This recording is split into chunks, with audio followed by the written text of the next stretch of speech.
बहुत important question एटा पिला माने तुम सिलेक्शन रे अच्छी कला स्थापत्य को मुगल साम्राज्यर शासक मानकर दान कौन थिला आलोचना कर किंबा मुगल साम्राज्य रे कला स्थापत्य को दान कौन थिला।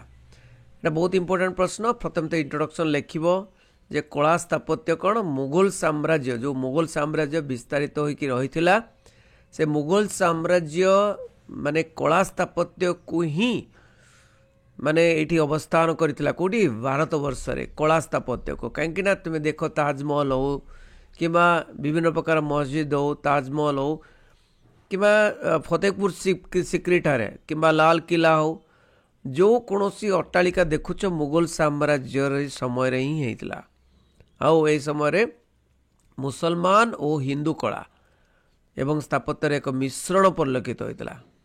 तेणु औरंगजेब को व्यतीत औरंगजेब भी करते औरंगजेब को व्यतीत अन्य मुगल सम्राटगण निर्माता भाव भारत इतिहास प्रसिद्ध लाभ कर देखा गोटे गोटे बाबर समय कौन कला स्थापत्य थिला। बाबर बेसिकाली बगीचा निर्माण में बहुत लगी नहीं कि बाबर तांकर अट्टालिका निर्माण करने कन्स्टांटिनोपल रु सुनामधन्य स्थपति सिनामकर पुत्र को भारत को आनी बाबर आग्रा सिक्री बायाना धौलपुर ग्वालियर कोली ठारे निर्माण करथिबा बहु सौध माने घर समय चक्र धूलिसात हो जाइछि।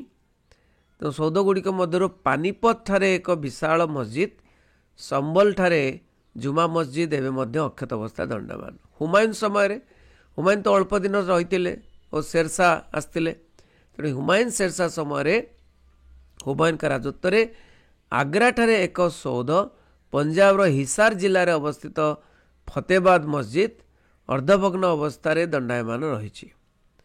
शेरशाह कला स्थापत्य प्रति विशेष आग्रह प्रकाश करते। शेरशाह कथा लिखिबनी कहीं शेरशाह मुगल साम्राज्य नुहति तुम्हें हुमायून कथा लिखिल ठीक अच्छे। तापर अकबर कथा लिख बहुत इंपोर्टेंट होचे अकबर समय निर्माण कार्य। अकबर समय फतेहपुर सिक्री सेटा जलुला रे फतेहपुर सिक्रीटा पूरा जलुला अर्थात जलुला माने बहुत माने जेते सौध सब तैयारी फतेहपुर सिक्री रे से कहते ना डी ह्यूमरेस लिखिं फतेहपुर सिक्री थिला भर्साइल नगरी ठारू अधिक मनोरम। भर्साइल माने फ्रांस रो एठारे निर्मित जोधोभाई बीरबल प्रासाद पंचमहल सलीम चिश्ती मस्जिद जुमा मस्जिद बुलंद दरवाजा दीवानी खास आदि अतुलनीय कीर्ति।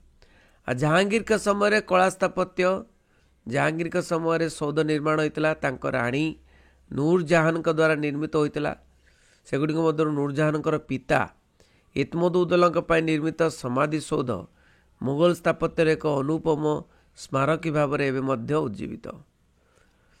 तेणु जहांगीर समाधि सौध जहांगीर शासन काल अन्य एक अक्षय कीर्ति।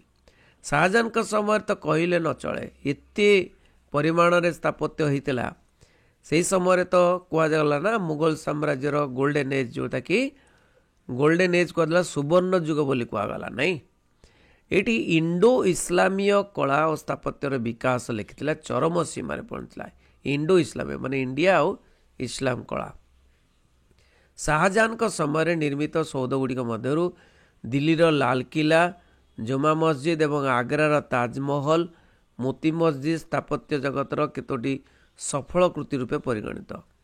एतद व्यतीत तांक राजूति बहु अट्टालिका सौध दुर्ग मस्जिद निर्मित होता सेगुड़िक मुख्यतः लाहौर काबुल काश्मीर कांधार अजमेर अहमदाबाद प्रतिष्ठित होता।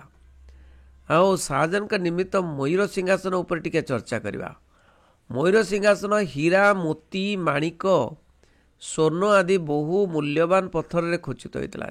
सिंहासन निर्माण करने 7 वर्ष समय लगी प्राय 1 कोटी टंका व्यय कर समय 1 कोटी बुझीपार। 1793 ख्रीष्टाब्द पारसिक आक्रमणकारी नादिर शाह एक लुंठन करते सब तो लुंठन कर भारत तापर औरंगजेब राजत्व मुगल कला स्थापत्यर अधोपतन परिलक्षित होता। मूल मुख्यतः निजे सम्राट औरंगजेब शिथिलता थिले से स्थपत्य कारीगर मान कौन प्रकार उत्साहित करुनथिले। यह सत्य राजत्व स्थापित होता वाराणसी एक मस्जिद लाहौर बादशाही मस्जिद, औरंगाबाद निज पत्नी निमित्त रेजिया मस्जिद समस्त सृष्टि आकर्षण करथिला, दृष्टि आकर्षण करथिला। चित्रकला देखिबा, चित्रकलार पुनरुद्धार घटिला मुगल शासन समय। बाबर निजे चित्रशिल्पी नथिले मध्य भारतर बहु चित्रशिल्पी आनी भारत बाहर भारतीय चित्रशिल्पी को प्रोत्साहित करथिले। भारत बाहर बहु चित्रशिल्पी को आनिथिले। हुमायून पारस्य रे, हुमायून कौन करथिले ना, हुमायून पारस्य रे अवस्थान करुथुबा कालरे मीर अलित ब्रिज बा ख्वाजा अब्दुल समद नामक लब्ध प्रतिष्ठित चित्रशिल्पी को भारत को आनिथिले। अकबर का शासन काल रे उभय हिंदू मुसलमान चित्रकर सेमानकर पराकाष्ठा प्रदर्शन करथिले। मुसलमान मानक मध्य मीर सैयद अली, अब्दुल समाद, फारूक बेग, खुसरोदुल्ली, हिंदू मानक मध्य जशवंत, बासावन, सानुआल दास एमान सबू अन्यतम। ताराचांद मध्य, जगन्नाथ मध्य, मुकुंद हरिवंश एमान सबू। मुगल चित्रकला जहांगीर का राजत्व काल उन्नतिर चरम सीमार पहुंचला। सबुठारु अधिक चित्रकला जहांगीर थे निजे जड़े चित्रशिल्पी। राजत्व काल आगा रेजा, आबुल हासान, मोहम्मद नादिर, मोहम्मद मुराद, उस्ताद मंसूर, हिंदू चित्रशिल्पी बिशन दास, मनोहर, केशव, माधव, तुलसी चित्रकला प्रसिद्धि लाभ करथिले। जहांगीर का मृत्यु सहित मुगल चित्रकला समाधि नहीं विषय ऐतिहासिक पर्सी ब्राउन वर्णना करछन्ते। जहांगीर का समय एते चरम सीमार परिणत होता, तापर जहांगीर के समय ही मुगल चित्रकला पतन होता। तांको परे शाहजहां चित्रकला अपेक्षा स्थापत्य अधिक मनोनिवेश करथिले। औरंगजेब राजत्व मुगल चित्रकला संपूर्ण भाव लोप पाई जाइथिला।